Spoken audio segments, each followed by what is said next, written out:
Have you ever been told this before a big game? Don't have sex, save your energy, protect your edge. Maybe it came from a coach, maybe a teammate, maybe just locker room talk that everyone blindly follows. But what if that advice is completely wrong? What if avoiding sex isn't helping your performance at all, and in some cases, might actually be holding you back? I'm Dr. Ella Reed, and today we're breaking down the real science behind sex, masturbation, and athletic performance. No myths, no outdated beliefs, just what actually happens inside your body. And by the end of this video, you'll know exactly whether sex before a big performance helps, hurts, or simply doesn't matter. Section 1. The origin of the myth. Let's start with where this belief even came from. The idea that sex weakens athletic performance goes back thousands of years. In ancient Greece and Rome, athletes were often told to abstain before competition. The belief was simple. If you avoid sex, you build up aggression. If you build up aggression, you perform better. It sounds logical on the surface. More tension, more power. Right? But here's the problem. That idea was never based on science. It was based on assumptions about masculinity, control, and discipline, not physiology. And yet, somehow, it stuck.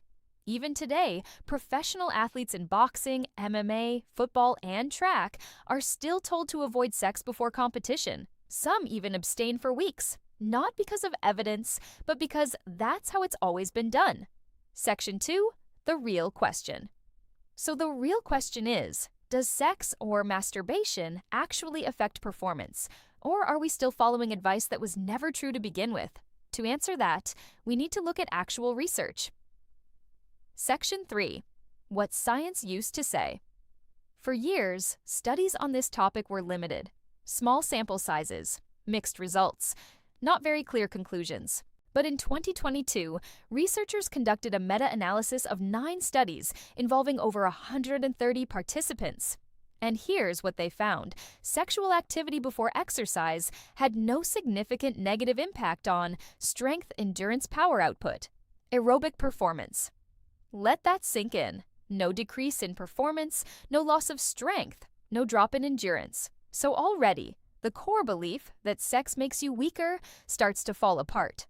Section 4. Newer, more precise research. But things get even more interesting, because newer research didn't just ask, does sex affect performance? It asked something more precise. What happens if sexual activity happens right before performance? Not hours before, not the night before, but within 30 minutes. Section 5. Study design. In this newer study, researchers recruited 21 trained male athletes. These weren't average individuals. They were runners, boxers, volleyball players, judokas, competitive athletes with years of training.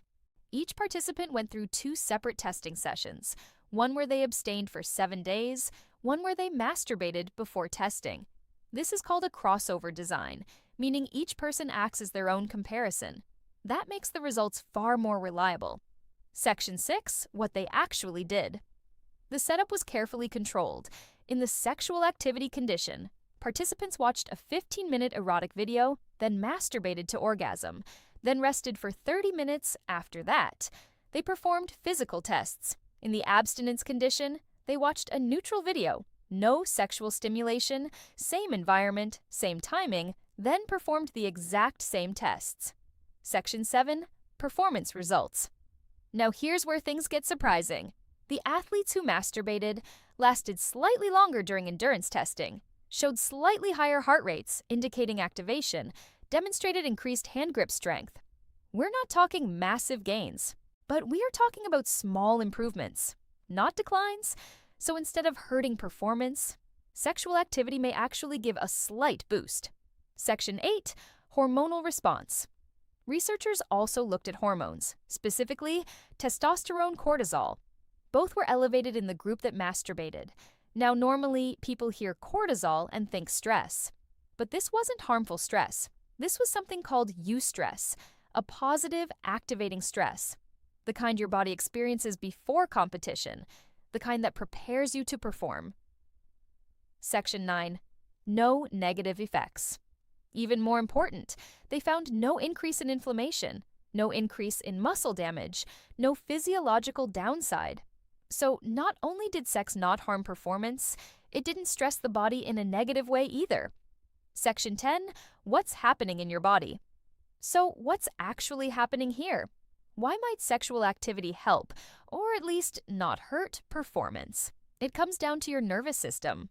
When you're sexually aroused, your sympathetic nervous system activates. That's your fight or flight system. Heart rate increases. Blood flow increases, energy mobilizes. This is very similar to a warm-up. Then after orgasm, your parasympathetic system kicks in. That's your recovery system. You relax. Your body resets. Stress levels normalize. So within 30 minutes, your body goes through activation, release, recovery. And what you're left with is a primed but balanced state. Section 11, mental effects. Now, let's talk about something just as important, your mind. After orgasm, your brain releases dopamine, endorphins, oxytocin. These chemicals affect mood, focus, confidence, stress levels. Some people even describe this as post-orgasm clarity. You feel calmer, sharper, more focused, and that mental state can directly impact performance. Section 12. Why the myth still exists. So if the science doesn't support abstinence, why does the myth still exist? Because people confuse discipline with effectiveness. Abstinence feels like control. It feels like sacrifice. And psychologically, that can make athletes feel more prepared. But feeling prepared and actually performing better are not the same thing. Section 13, important limitations. Now, we need to be honest about limitations. This study included only young male athletes, focused on masturbation, not partnered sex-measured short-term effects. So we can't say this applies to everyone in every situation. But the overall trend is clear.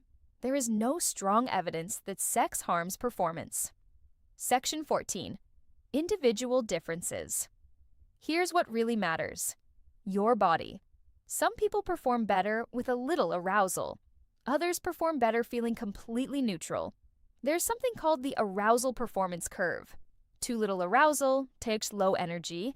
Too much arousal, bare anxiety. Just the right amount, near peak performance. Sex might help you reach that balance, or it might push you past it. Section 15. Practical advice. So what should you actually do? Simple. Test it for yourself, not during a championship, not during a high-stakes event. Try it during training. See how your body responds, because the best routine is the one that works for you. Section 16. Timing matters. One thing to consider, timing. Sex minutes before performance might leave you slightly fatigued, but 30-60 minutes before, your body has time to reset. So if you're going to experiment, give yourself that recovery window. Section 17. Routine is everything. And this is critical. Stick to your routine. If you normally have sex regularly, suddenly stopping might throw you off mentally. You might feel distracted, irritated, out of sync, and that mental disruption can hurt performance more than sex ever could. Section 18. Final takeaway. So here's the truth. Sex before performance does not ruin your strength. It does not destroy your endurance. And it does not drain your energy in the way people think. If anything, it may slightly enhance your readiness, both physically and mentally.